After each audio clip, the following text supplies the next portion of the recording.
तो आज का सबसे बड़ा मुद्दा न्यूज नेशन में कि अंतर्राष्ट्रीय बाजार में तेल के दाम बहुत तेजी से नीचे गिर रहे हैं, जो 67 से $70 प्रति बैरल के हिसाब से है। तो क्या उस पैमाने पे भारत के जनमानस को, भारत के उपभोक्ताओं को उसका फायदा मिल रहा है? दूसरा बड़ा मुद्दा, डीजल इकोनॉमी हमारे देश को कहा जाता है, तो डीजल के दाम जो कम हो रहे हैं, क्या ट्रांसपोर्ट की कॉस्ट भी गिर रही है? क्या डीजल से बनने वाले उत्पाद, पेट्रोल जिन उत्पादों में लगता है उसकी कीमत गिर रही है? और सबसे बड़ा सवाल, हमें तर्क दिया जाता है कि अंतर्राष्ट्रीय बाजार में तेल के दाम बढ़ रहे हैं, इसलिए हमारे पास दाम बढ़ाने के अलावा कोई विकल्प नहीं है। आज एविएशन टर्बोइल फ्यूल, जिसका कि हवाई जहाज में इस्तेमाल होता है और उसके ऑपरेशनल कॉस्ट में तकरीबन 50% इसकी लागत आती है, आज इसकी भी गिरावट, यहां भी गिरावट देखने को मिली है। लेकिन क्या हवाई जहाज की टिकटें सस्ती हुई हैं? नहीं। अगर ऐसा नहीं तो सरकार से पूछना चाहिए।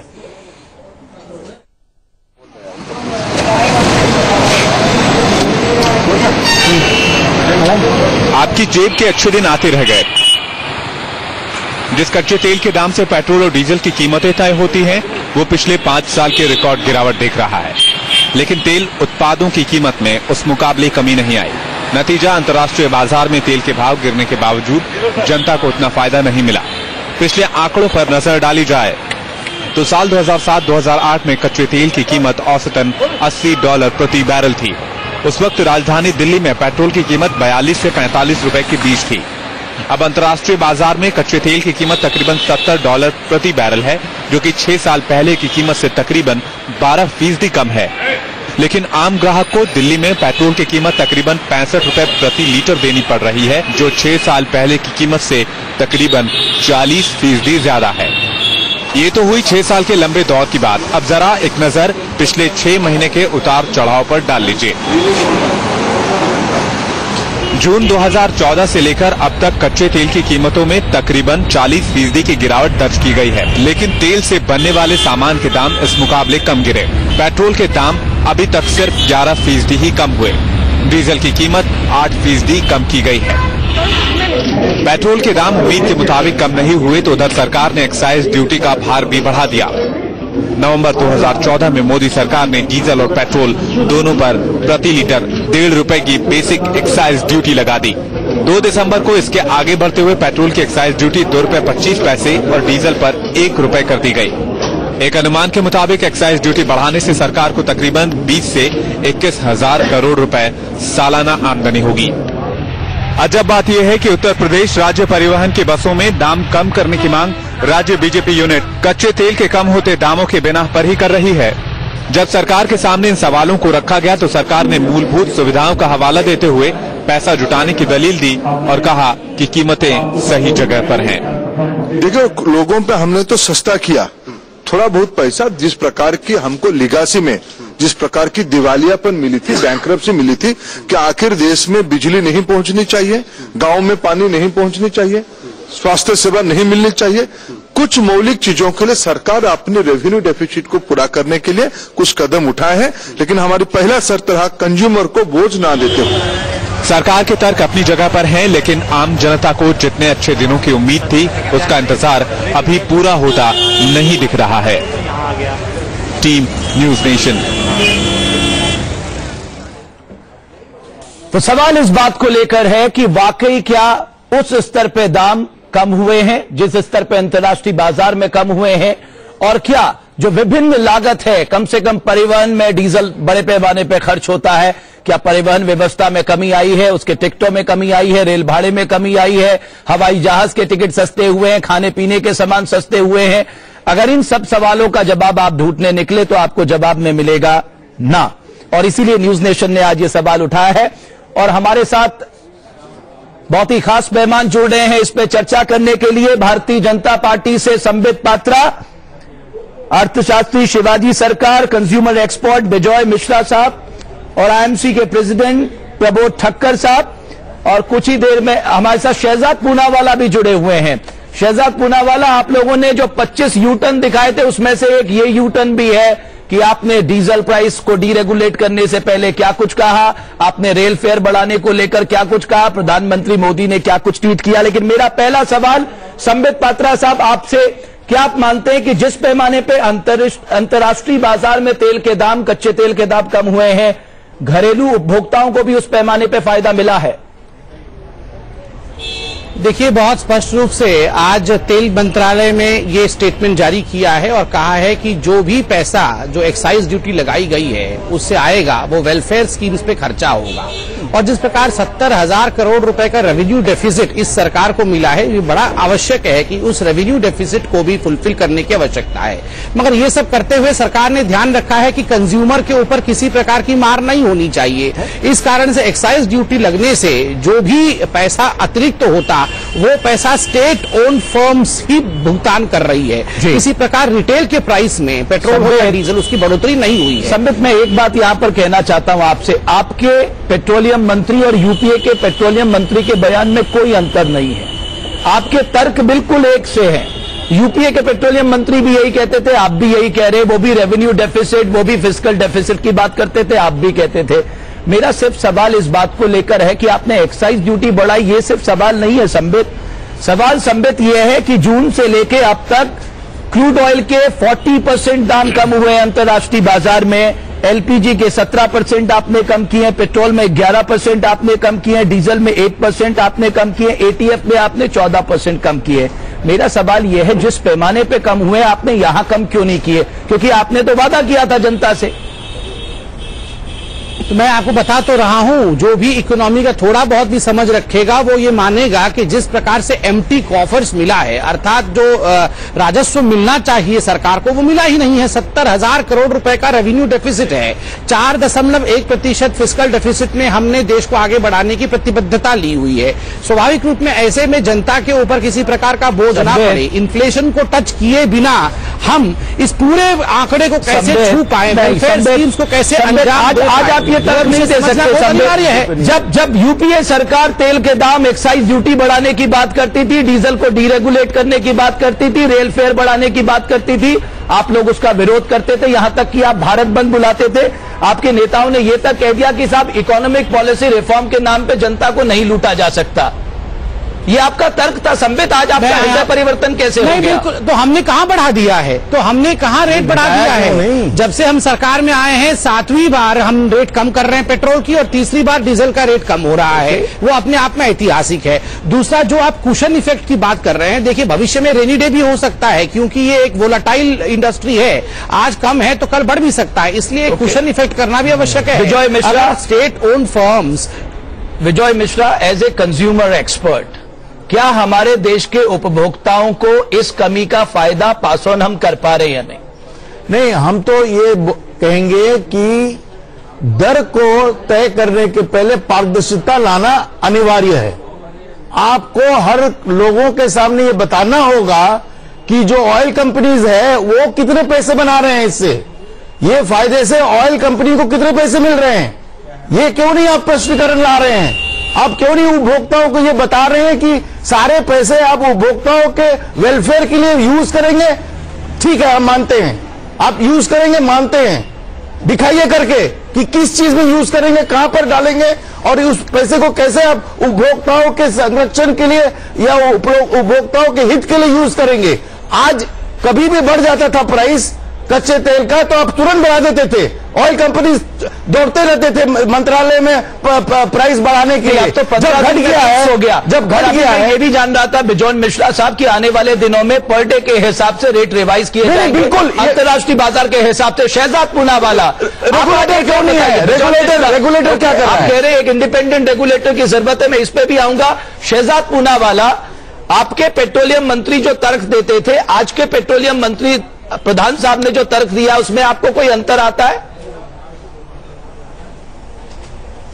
देखिए, आज मैं एक निष्पक्षता से बोलना चाहूंगा कि जो धर्मेंद्र प्रधान ने ये भी कहा है कि ऑयल मार्केटिंग कंपनीज का नुकसान होता था और उसको भी भरपाई करनी जरूरी है, तो ये सारी बातें जब पिछली सरकार कहती थी, जो एक कंस्ट्रेंट्स थे, और पिछली सरकार में आपको याद होगा रमेश जी कि जो ऑयल के प्राइसेस थे इंटरनेशनल बाजार में $115 प्रति बैरल हुआ करते थे इराक और सीरिया के क्राइसिस के चलते, तब यही लोग बीजेपी के कहते थे, और मैं एक खास कोट करना चाहूंगा, सुब्रमण्यम स्वामी कहते थे कि पेट्रोल की कीमत 31 रुपीज है मात्र, तो आज तो वो $115 बैरल से घट के $70 पे आ चुकी है, 5 सालों का सबसे कम दाम में।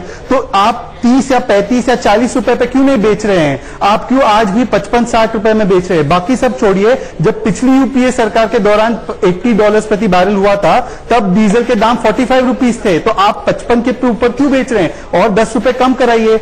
आप इतने, आपके मोदी जी की वजह से दाम कम हुए, नवाज शरीफ ने 9 रुपए काटे, आपने कितने रुपए काटे हैं यहाँ पे? कुल मिला के 6 रुपए से भी कम है, और जिसका मतलब 10% से भी कम राहत दी है, जबकि 35-40% कम हुआ है इंटरनेशनल प्राइसेस में। दूसरी बात में ये आपको बताना चाहूंगा, आपका तर्क बिल्कुल सही है, संबित आप जवाब दीजिए, उसके बाद मैं शिवाजी सरकार से पूछूंगा क्यों उपभोक्ता इस देश के सवाल ना करे। उपभोक्ताओं को पूरा हक है, इसलिए न्यूज नेशन उपभोक्ताओं की आवाज उठा रहा है कि साहब अगर अंतर्राष्ट्रीय बाजार में बड़े पैमाने पर तेल के दाम के हैं, उसका सीधा फायदा उपभोक्ताओं तक पहुंचे। संबित आप रिप्लाई कर सकते हैं। मुझे 10 सेकंड दे नहीं, पहली बात तो है, हाँ आपने सही कहा है कि उपभोक्ताओं का ये दायित्व है कि वो हमसे सवाल करें, और हमारा दायित्व है कि हम उन्हें जवाब दें।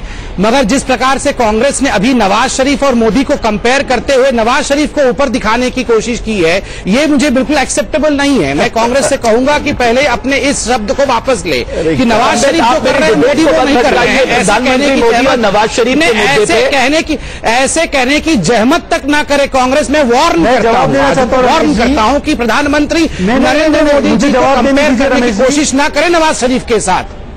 मुझे जवाब देने दीजिए, मुझे बताने दीजिए क्यों मैंने किया है।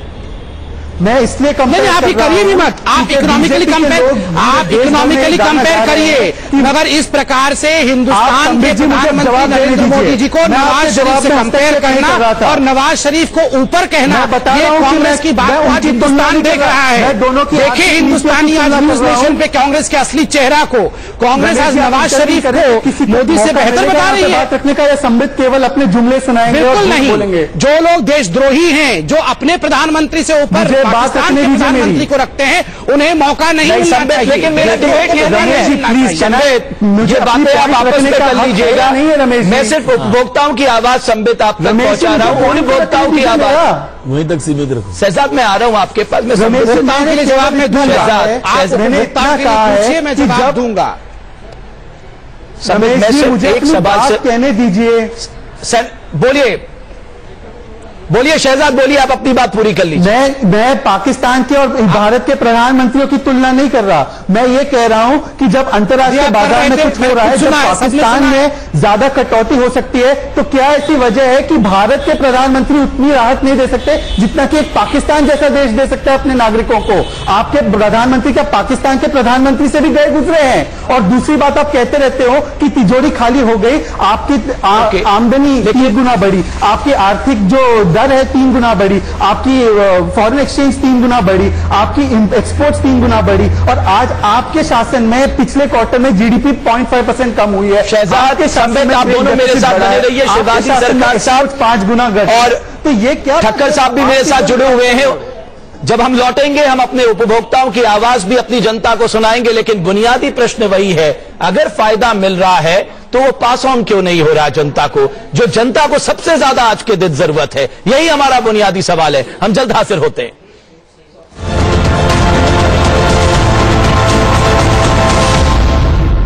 आज यही है कि उपभोक्ताओं को फायदा कैसे मिले। आने वाले समय में जिन जिन चीजों के दाम कम हुए हैं उनका फायदा सीधे उपभोक्ताओं तक क्यों ना पहुंचे। और यह कहानी सिर्फ पेट्रोल डीजल तक सीमित नहीं है, इससे जुड़ी दूसरी इंडस्ट्रीज और एलाइड सर्विसेज के दामों में भी कमी नहीं आई है, जिसमें से एक बड़ा सेक्टर है सिविल एविएशन।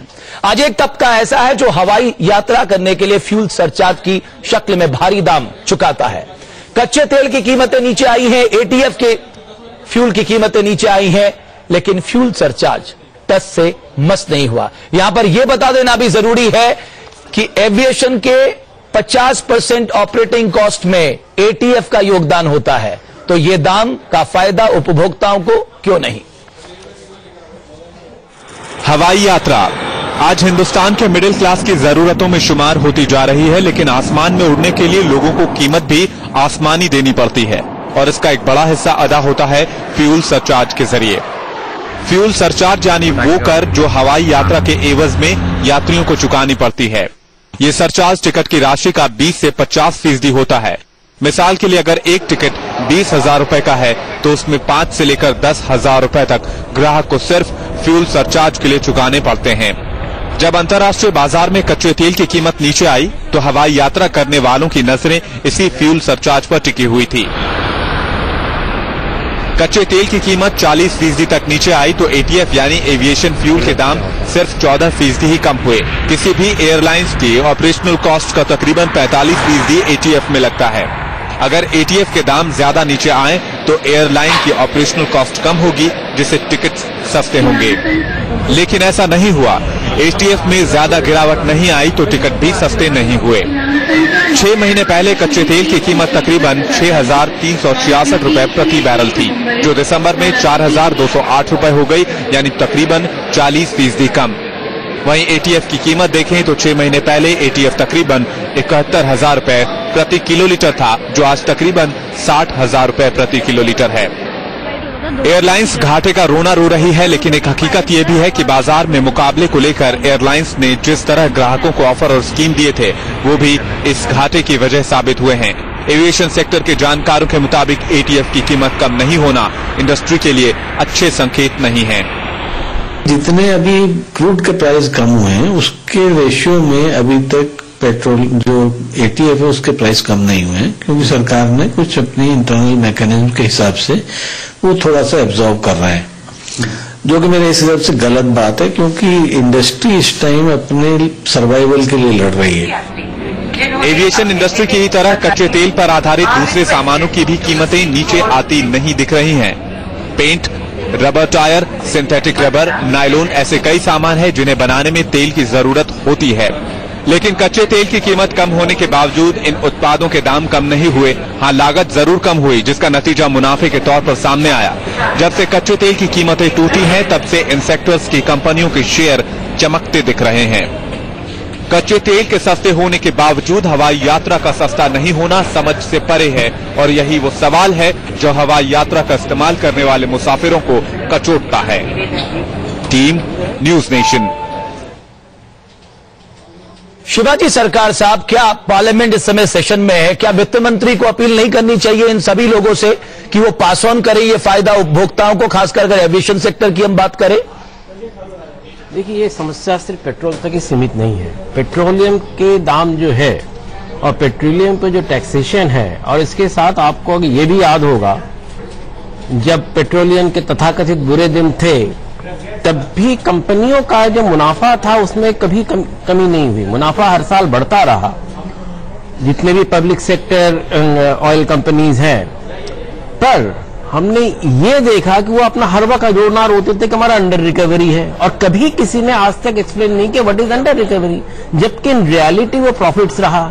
और फाइनेंस मिनिस्ट्री ने भी इस बात को माना कि उनके प्रॉफिट्स में कभी कमी नहीं आई, उनको कोई लॉसेस नहीं है। सरकार को डिविडेंड पे करते हैं, अंडर चाहे वो आईओसीएल है, बीपीसीएल है, एचपीसीएल है, वो डिविडेंड पे करते हैं सरकार। नहीं, दूसरे उसमें क्या करते थे, अंडर रिकवरी के नाम पे सरकार से वो जो है वो सब्सिडी लेते थे हैवी, और वो आज भी जारी है, अभी वो कम नहीं हुआ है। तो एक तो हमें ये सोचना पड़ेगा कि सरकार को खुद सोचना चाहिए कि चीजों के दाम अगर घटेंगे, पेट्रोलियम के दाम अगर घटेंगे, तो सबसे ज्यादा जो बड़ा कंज्यूमर है वो सरकार है।